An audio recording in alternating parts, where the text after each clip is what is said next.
Hello and welcome to the Essex Boys Murder Case, part 30. Before watching this video, I recommend watching part 4 onwards on YouTube first, as these videos are all about the key individuals and the murder victims' movements on the day of the 6th of December 1995. Quick mention to the Facebook page called The Real Essex Boys Murder Club. If you're interested, please feel free to join. There's some great people on there with a lot of knowledge on this subject. So this is a follow-on from the previous two videos, and if Darren Nicholls had knowledge of the White House Farm track prior to the triple murders. What I'll do first is give you a quick catch-up on where we got up to with these Day of the Murder videos. So Darren Nicholls has received a call from Jack Wilms to come and pick them up.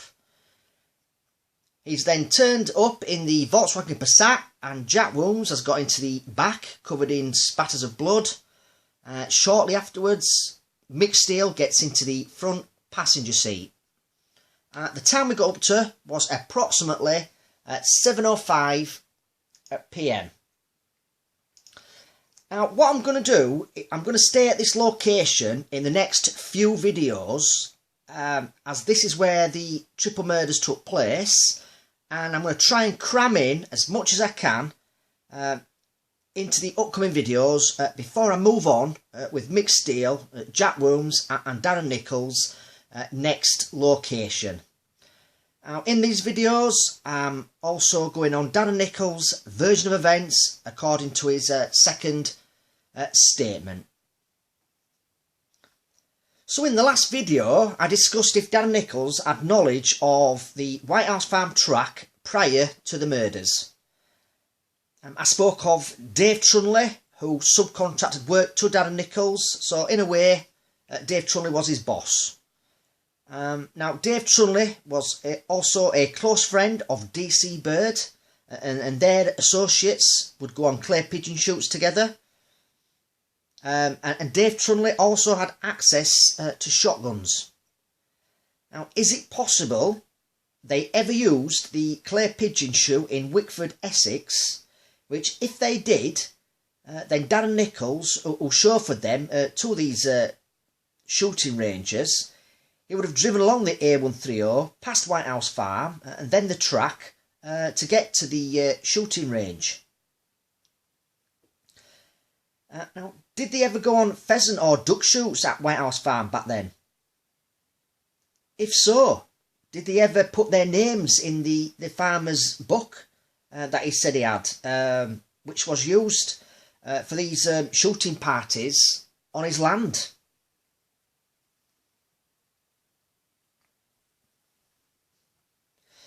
We've come back to this place for the moment, which is the Halfway House pub in Brentwood. Now, if you've been following the Day of the Murder videos, you will know this is where Darren Nicholls says Mick Steele turned up at approximately 6:05 to 6:10 PM on the evening of the murders. Darren Nicholls and Jack Wilms turn up moments later and hide out of sight in the Passat. Then eventually the Range Rover turned up in the car park. Just get a closer view for you.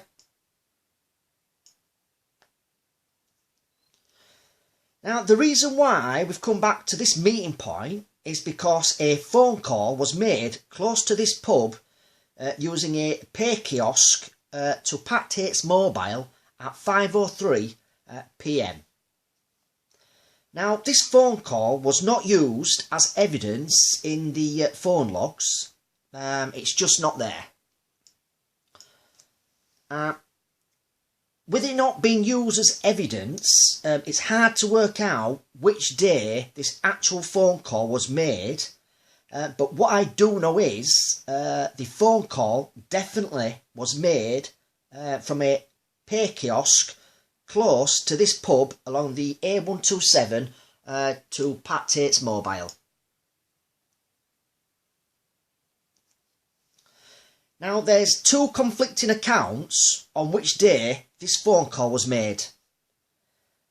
I've read it where this 5:03 p.m. phone call was made on the 5th of December, the day before the murders. If so, was this Mick Steele phoning Pat Tate up to let him know he would be telling him about the plans for the meet on the 6th? Had Mick Steele gone to Rettendon to do the final checks on the chosen murder location? Now, let's not forget, Jack Womb's phone was picked up in the Rettendon area on the 5th of December. Were they both together in the Brentwood and Rettendon areas the day before the murders? Mick Steele having made a call from a payphone box close to this pub to Pat Tate's mobile. Did he then set off back to Clacton-on-Sea, and Jack Wombs headed back to Brockford? Were they in this area the day before the murders doing final checks? Now, if the call was made on the day of the murders to Pat Tate's mobile, who was this? It had to be someone he knew to have his mobile phone number. The only other logical explanation is it could have been on the police database. I mean, Pat Tate could have given his mobile phone number as a contact when he gave his statement to the police after Nipper Ellis shot him.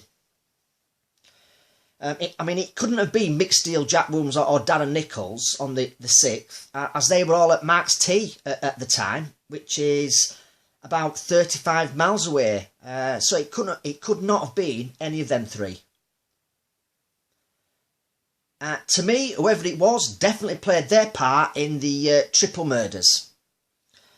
I mean, what's the chances of Pat Tate receiving a call from a public payphone near to this pub, which he's going to turn up at about an hour later with Tony Tucker and Craig Rolfe? Who was it, and what was said?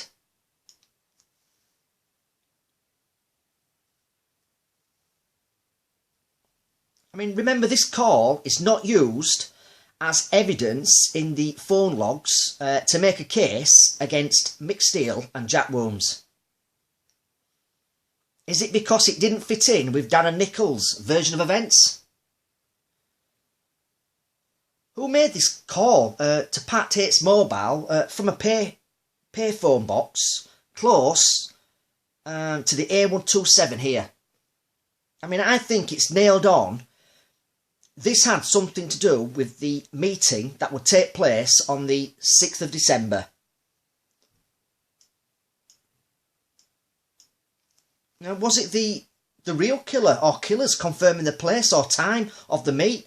Or maybe doing this on behalf of Mick Steele, Jack Wombs and Darren Nicholls?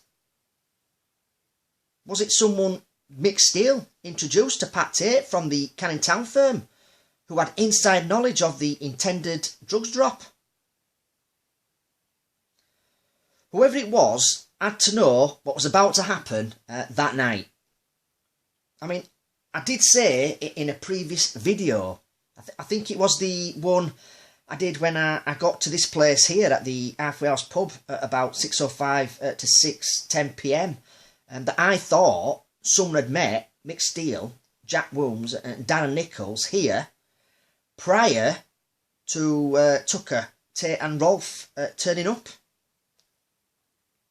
I mean, whoever it was got here just before 5 p.m, made a call to Pat Tate's mobile, and they knew what was about to happen that night.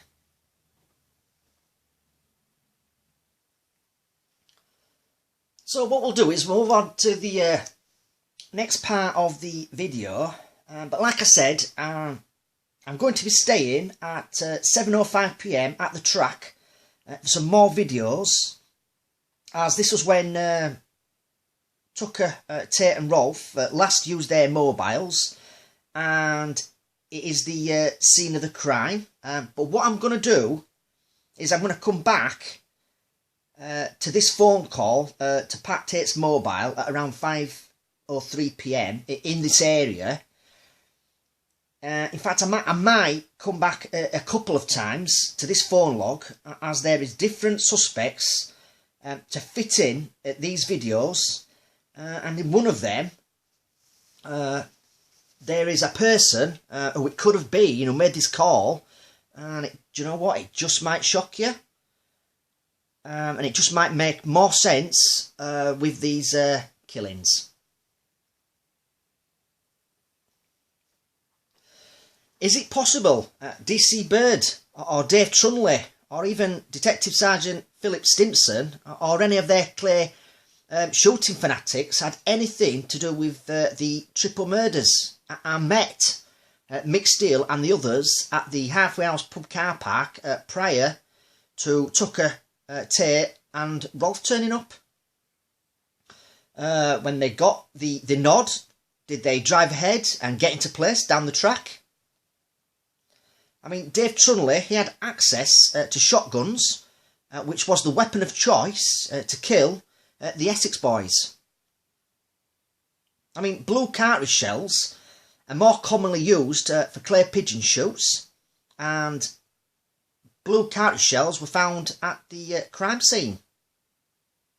Is it possible Dave Trunley, DC Bird and Darren Nicholls planned the murders with the help of Mick Steele and Jack Wooms? I mean, Darren Nicholls became DC Bird's police informer in January 1996, but they had to build up a trust between each other. I mean, you don't just become an informer the first time you meet your handler. I mean, they actually knew each other prior to the murders, as an incident occurred at the Sailing Oak pub, which they both drank in, and DC Bird helped Darren Nicholls out in a situation. This is probably one of the pubs Dave Trunley introduced Darren Nicholls to DC Bird. Although Tucker, Tate and Rolf were shot at close range, the shots were precise and clinical. Someone who had firearms experience, maybe? Detective Constable Wolfgang Bird, I mean, he was in the flying squad for 5 years prior to becoming a detective constable. And do you know what? I think the actual weapon they get trained with, I'm sure it's a Glock, but I'm not quite sure. I'd have to look that up. But yeah, DC Bird, he would have been trained in firearms. I mean, he would know how to execute people clinically with precision. I mean, this training, it would have been over a long period of time, and after his training, he would definitely know how to use a firearm to take someone out quickly without hesitation. He had firearms training prior to the triple murders. He knew Darren Nicholls prior to these triple murders. I mean, in DC Bird's interview, I mean, he said he had only heard of Mick Steele, but I don't believe that at all. I believe that their paths crossed somewhere prior to these murders. Now, I mean, the link here is Darren Nicholls knowing both men.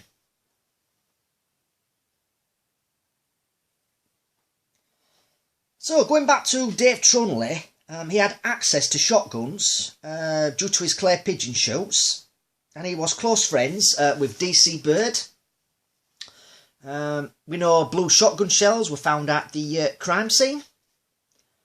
In fact, a witness found a blue shotgun cartridge shell outside the petrol station, just up the road from the crime scene.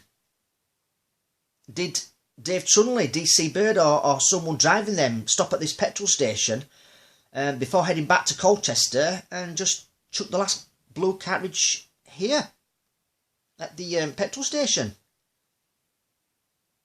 I mean, if it was DC Bird who carried out these murders, it would have been a good shot due to his training. Motive, you may ask. I mean, Tony Tucker, Pat Tate and Craig Rolfe were making too much noise in the Essex underworld. This was making it too hard for DC Bird or Detective Sergeant Stimson to keep up their corruption with the cannabis deals. And Darren Nicholls told them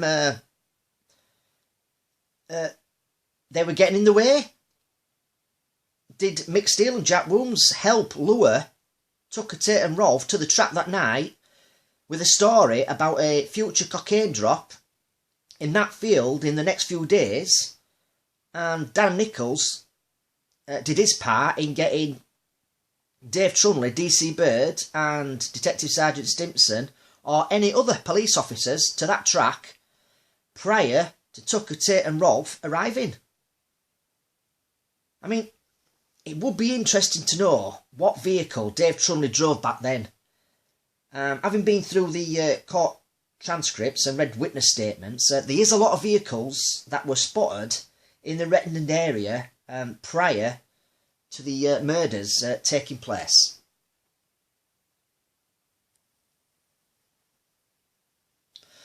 So here we have a blue Ford Sapphire, which would have been about in the early to mid-90s. And back in 1993, DC Bird was charged of obtaining services by deception, which involved a blue Ford Sapphire GLX.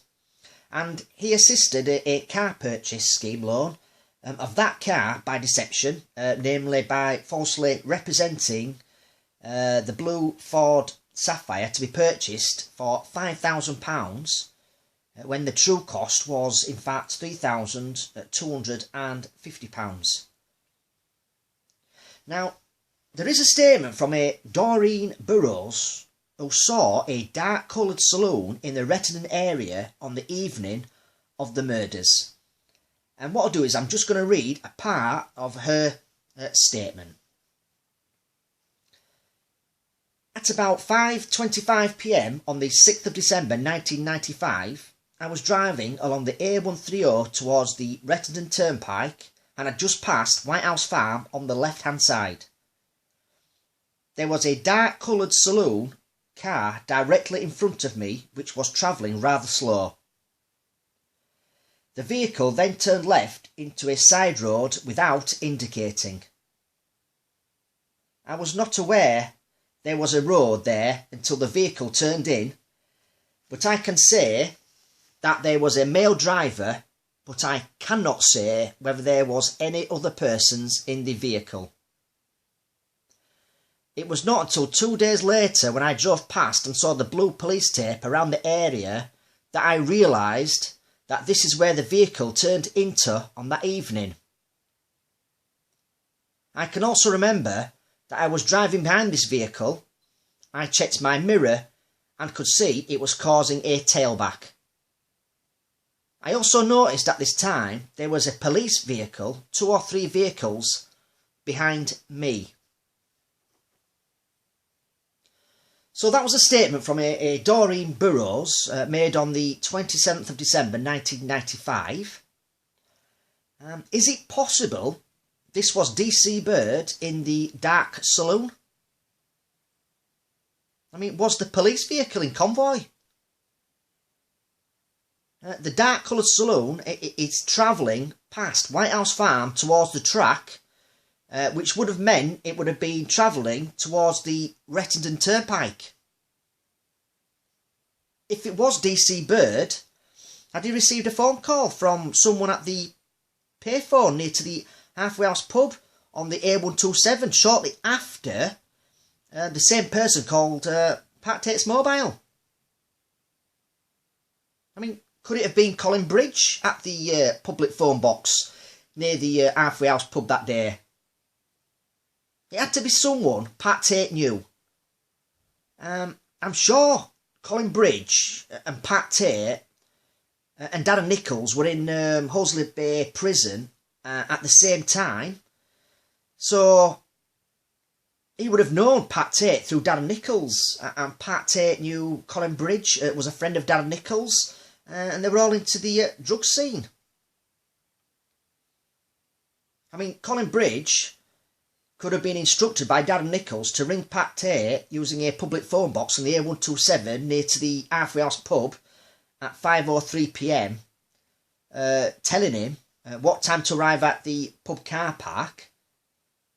Then after this call, he phones DC Bird and gives him the nod, telling him Tucker, Tate and Rolfe will be turning up at the pub car park as agreed, and Mick Steele will turn up with Darren Nicholls and Jack Wilms hidden out of sight in another vehicle just before Tucker, Tate and Rolfe turn up as planned. The hit's going down tonight, so they've got to get down that track as soon as they can and get into place, but no later than 6:45 p.m. Darren Nicholls will drop Jack Wilms off at around 6:40 to 6:45 p.m, and he'll walk down the track and meet you there.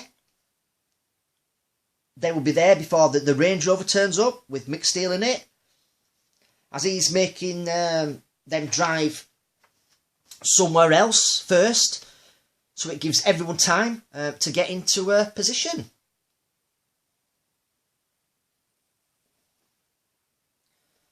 So we're back at the A130 in Rettendon, and let's not forget, DC Bird would have been driving from Colchester, then along the A130 towards Rettendon, and he will pass the the White House Farm, which is here on the left, and he would have carried along here.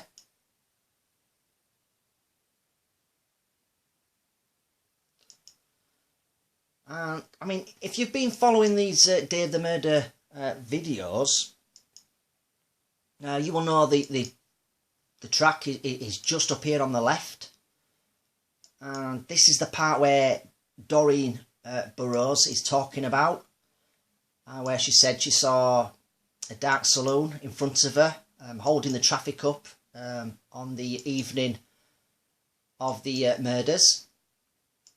And she looked in a mirror, noticed there was a tailback, and she also saw a police vehicle a few car lengths behind. And this is where she said the dark coloured saloon turned into, which is here, the White House Farm track. And she said it turned down here at 5:30 p.m. That evening. She also said she couldn't tell if anyone else was in that vehicle. Could Dave Trunley have been in the saloon? Was Detective Sergeant Stimson in convoy driving the police car? She said she saw.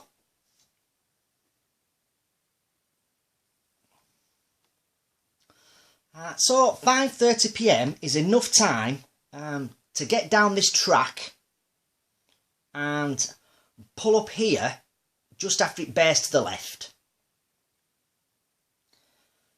Now, at this point here, they can get out of the vehicle and walk down here to see if the 5-bar gate is locked.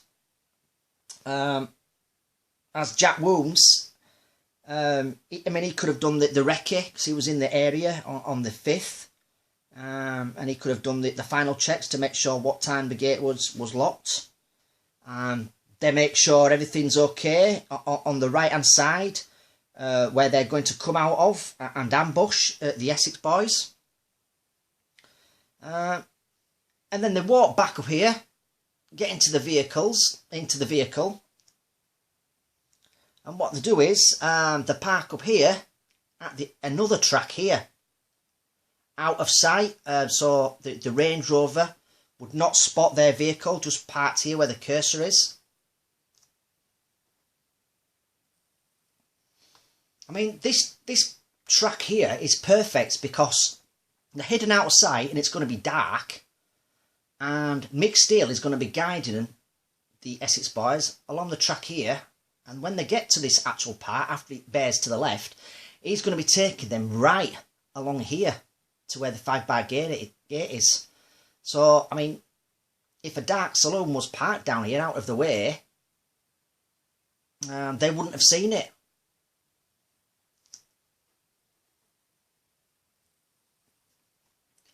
I mean, this actual track here, where the cursor is, I mean, this is where David Saville, the admins on the Facebook group, I mean, he did a video where he went on location here, and he walked along this track, which led him to the Wheatsheaf pub car park, where Darren Nicholls said he pulled up, but he could not get a mobile phone signal. If you've not watched any of Dave's videos, they're definitely worth watching. He went on location, I think he's been twice now, to Tony Tucker's bungalow. He's been to the Raquel's nightclub, and he's also been on location to Pat Tate's bungalow on Gordon Road. I mean, all his videos, they're on the Facebook group. And you can watch them if you're a member. I mean, if you can't find them, I'm sure if you just ask him or any of the other admins, we'll repost them for you, so you can watch them. So, Mick Steele is going to be leading them this way. After it bears to the left, he's going to be leading them down here towards the 5-bar gate. And what we'll do is we'll have a look at the actual 5-bar gate and the actual track that I'm talking about. So has DC Bird parked up at the other track and walked down with anyone else like Dave Trunley or Detective Sergeant Stimpson or any of their associates to this padlock gate? And got into position here. I've just marked it in red for you. Got into position here where the bushes are. I mean, it's dark. These bushes will offer a hiding place.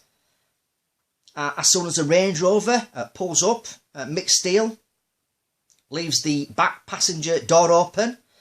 Then DC Bird, who is trained in firearms, sneaks up, and he begins the executions with Jack Wooms and anyone else covering any escape routes at the back of the Range Rover in case any of them get out and make a run for it. You may be thinking, what about these people's footprints if it did happen this way? I mean, there's one thing about the crime scene I'm not really interested in. It is the footprints. I mean, we all know what happens when it snows and then the next day the sun comes up and it starts to melt. And I think this is what would have happened at this actual crime scene with the snow melting. And this is probably why not many footprints could have been found. What I might do is make a video on the actual crime scene before I move on with Mick Steele, Jack Williams and Darren Nicholls next movements after leaving this track. I just might do a crime scene video before I move on. So, has Colin Bridge played his part in the triple murders by making the phone calls? Did Darren Nicholls play his part in getting the corrupt officer involved, knowing they could do proper business in the drugs world when the Essex Boys are removed? Darren Nicholls will tell DC Bird about any future cannabis deals he knows about. DC Bird makes the arrests and in return he gives the informant money for the information and take part in the drugs hall and they share it between them to sell on. It's not like DC Bird hasn't done this before. I mean, this could benefit Mick Steele and Jack Wilms with their drug importations of cannabis. DC Bird could tip them off with any intel that was on them. So it is possible Darren Nicholls has driven Jack Wilms to the track. DC Bird is down the track with Dave Trunley, both armed with shotguns. Jack Wilms gets into position with them in these bushes and lie in wait for the Range Rover to arrive. The getaway driver, Darren Nicholls, is waiting a short distance away from the main road for a call to say it's done and come and pick them up. Mick Steele played his part in luring Tucker Tate and Rolf down the track, and it's his job to get them to the padlocked gate. I mean, there's no disputing Jack Wilms was in Rettendon that night along with Darren Nicholls. The phone evidence between Darren Nicholls and Jack Wilms is 100% there. I've said it before in previous videos, the phone evidence is just as good as a fingerprint. However it went down that night, the time Darren Nicholls and Jack Wilms were in the little village of Rettendon, Pat Tate, Tony Tucker and Craig Rolfe were also in this little village, and their phones were not used after 7 PM. I think there was a phone call to the Essex Police at around 6:30 AM on the 7th of December, telling them about the shootings. Was this DC Bird? I mean, people believe the police played their part in these murders that night. Tony Tucker and Pat Tate were becoming a massive problem to the Essex Police back then. They needed to go. There was a lot of pressure on them to solve who sold the strong ecstasy tablet to Leah Betts and find out who supplied the drug dealer in the Raquel's nightclub. Did DC Bird, Dave Trunley and other corrupt officers like Detective Sergeant Stimpson or any of their close friends help Darren Nicholls, Mick Steele and Jack Wilms get rid of the most hated firm in Essex? Going back to Colin Bridge, the Suicide Jockey, he made an interesting comment on tape, and he has now become a principal witness for the prosecution.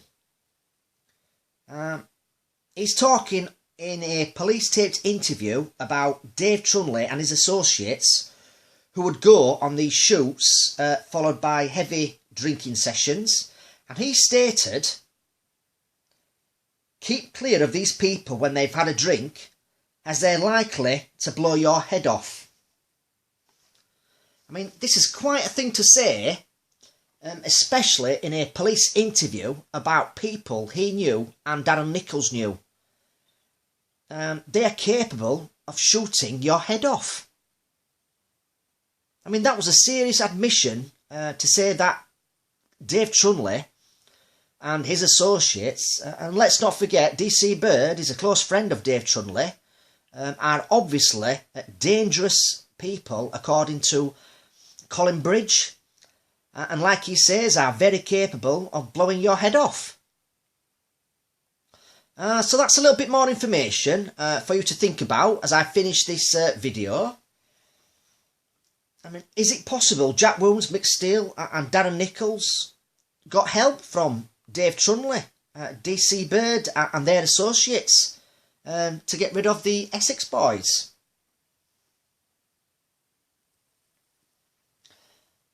So I'll finish this video here, and next time I'll move on from DC Bird, Dave Trunley and Detective Sergeant Stimpson. Like I said, this video, it was a follow-on from my last two videos. So they were more of a part 1, a part 2 and part 3. If you want to watch them, I think it's 28, 29 and this one being number 30. I've had to do it this way as there was so much information to fit in these videos. I know they were a little longer than my usual Day of the Murder videos, but hopefully you've enjoyed them. Okay, so before I finish up, I would just like to thank the YouTube subscribers. I hope you've enjoyed this video. Hopefully the next one won't be too long. Like I say, I'd just like to mention that if anyone wants to join the Facebook group, the Real Essex Boys Murder Club, you can. God, I think we've got about 22,000 members now, and it's growing on a daily basis. There's new posts being approved also on a daily basis. There's a lot of people in the group who have a wealth of knowledge about this subject. So if you want to join, please feel free to do so.